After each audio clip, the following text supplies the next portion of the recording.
এহ, ভাই কেমন আছেন? ভালো আছি। আপনি ভালো আছেন ভাইয়া? হ্যাঁ, ভালো আছি। সাম্প্রতিক সময়ে আপনি তুমুল ভাইরাল, অনেক জনপ্রিয় জনপ্রিয় গান আপনি গেয়েছেন। এই যে ভাইরাল হওয়ার, কিভাবে ভাইরাল হলেন আর কে বা ভাইরাল করলো আপনাকে, আসলে শুরু থেকে একটু সংক্ষেপ আকারে যদি বলতেন। মূলত আমি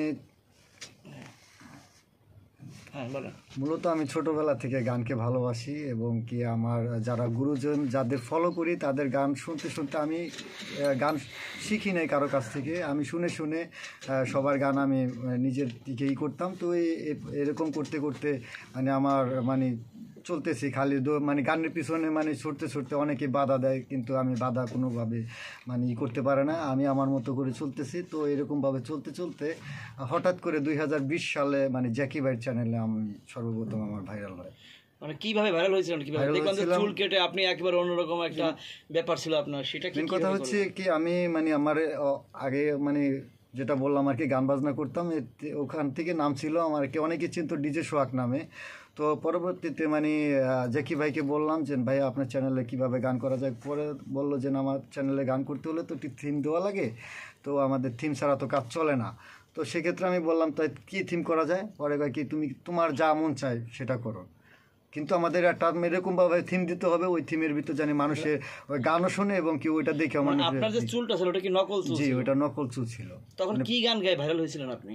আমি তো কয়েকটা মানে 4টা গান গাইছি, 4টাই রাতারাতি ভাইরাল হয়েছে। তারপরে সবচাইতে বেশি জনপ্রিয়তা পেয়েছিল শ্রদ্ধেয় পাগল হাসান ভাইয়ের গানটা। আচ্ছা, যে পাগল হোসেন ভাইয়ের এক কলি গান যদি গায়ে শোনাতেন, যেইটা আপনি ভাইরাল হয়েছেন ওই জি। গানটা। আরে অন্তর বিছাইয়া দিমু পালুঙ্কের উপর, শুয়াইয়া করমু রে বন্ধু জনমের আদর। এক ধিয়ানে চাইয়া রইমু দেখমু তোমার সাত বদন, আমার বাড়ি রইল নিমন্ত্রণ। ও বন্ধুরে আমার বাড়ি রইল নিমন্ত্রণ। ও তুমি আইও আমার বাড়িতে, বইতে দিমু পিরিতে, গান শুনাইমু মনেরই মতন। ও তুমি আইও আমার বাড়িতে, বইতে দিমু পিরিতে, গান শুনাইমু মনেরই মতন। ও বন্ধুরে আমার বাড়ি রইল নিমন্ত্রণ। ও বন্ধুরে আমার বাড়ি রইল নিমন্ত্রণ। অনেক সুন্দর হয়েছে সোহাগ ভাই। আপনি গান এই লাইনে আসার আগে কি করতেন? আমি গানের আসার আগে আমি রঙের কাজ করতাম। রং মিস্ত্রি ছিলেন? জি জি, আচ্ছা, রং মিস্ত্রি থেকে রাতারাতি আপনি ভাইরাল হয়ে গেছেন এই গানটা গাওয়ার পরে।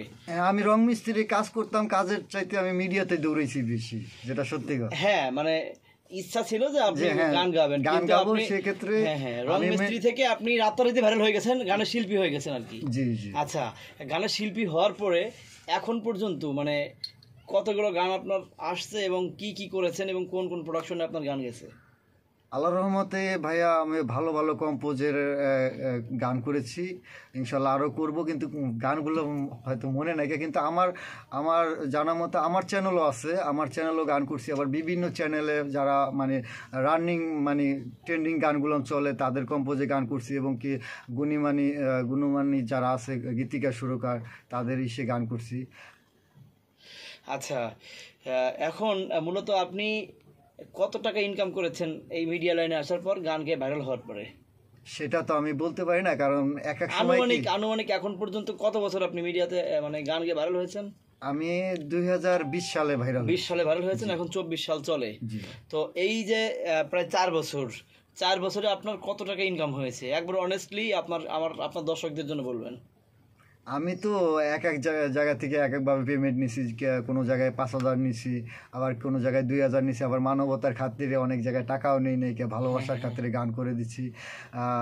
এইভাবে মানে আমার মোটামুটি দেখা গেছে কি আমি আগে দেখি যে কার গান গাইতে হবে, যে সময় জায়গা আমাকে বলে যে এই গানটা গাইতে হবে, তখন আমি দেখি যে গীতিকারকে সুরকারকে কোন কম্পোজে যাবে, কোন কম্পোজ করবে, যে কোন চ্যানেল যাবে, ওই বিষয়বস্তু আমি জেনে শুনে তারপরে ওই জায়গায় যদি দেখি ভালো একটা চ্যানেল যাচ্ছে গানটা, সেক্ষেত্রে আমি ওখানে বেনিফিট আমি করিই নাও। আচ্ছা, আমি বলছি যে আপনি এখন পর্যন্ত কত টাকা আর্ন করছেন এই অনলাইন সোশ্যাল মিডিয়াতে আসার পর বা ভাইরাল হওয়ার পরে? মানে টোটাল কত টাকা আপনি আর্ন তা করছেন? তো ভাই আমি মানে আনুমানিক তো গান প্রতি পিস যে মানে হিসাব করতে গেলে এখন তো আমি না মানে আপনার যেহেতু পরিবার আছে সেক্ষেত্রে আপনার অবশ্যই পরিবার মেনটেনেন্স করেই চলতে হয়, সেক্ষেত্রে আপনি বর্তমানে কিন্তু রং মিস্ত্রির কাজও করছেন না, তো প্রতি মাসে আপনার বর্তমানে কত টাকা আর্নিং হচ্ছে যদি একটু বলতেন। প্রায় তো লাখখানি হবে আর কি। লাখ খানিক টাকা আছে, যাই হোক। তো অনেক কথা বললাম, আপনার দর্শকদের জন্য লাস্টে একটা গানের এক কলি শোনাবেন। অবশ্যই। একটা মানুষ যদি নাই গড়ে থাকো বিধি মনের মতো করিয়া, ও কেন এক মুঠো মাটি করলে নষ্ট আমার মতো মানুষ গড়িয়া, ও কেন এক মুঠো মাটি করলে নষ্ট আমার মতো মানুষ গড়িয়া। একটা মানুষ যদি নাই গড়ে থাকো বিধি মনের মতো করিয়া, ও কেন এক মুঠো মাটি করলে নষ্ট আমার মতো মানুষ গড়িয়া, ও কেন এক মুঠো মাটি করলে নষ্ট আমার মতো মানুষ গড়িয়া। Thank you.